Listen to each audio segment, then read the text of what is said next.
Perkenalkan, nama saya Frensa Sadai Tampo Bolon dengan NIM 122370008 dari Program Studi Teknik Pertambangan. Di sini saya ingin memenuhi tugas valuasi tambang yang diampu oleh Bapak Rahmat Padilla STMT.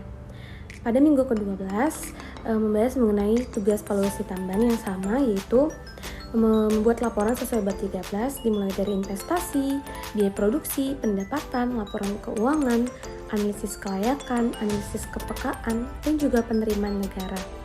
Inilah yang akan dibahas dan dikerjakan oleh kelompok saya pada setiap minggunya.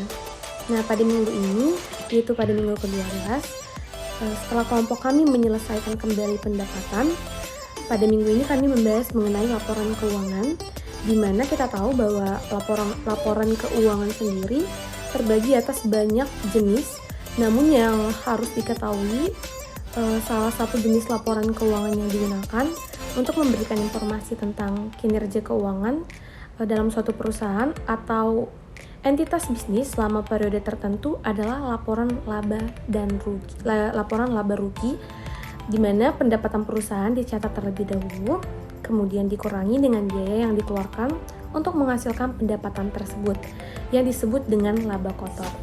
Laba dibagi menjadi beberapa jenis, diantaranya laba kotor yang sudah kita bahas atau gross profit, yaitu laba yang didapat setelah mengurangi harga pokok penjualan atau HPP dari total pendapatan. Dengan rumus sebagai berikut, laba kotor sama dengan pendapatan dikurang HPP atau harga pokok penjualan.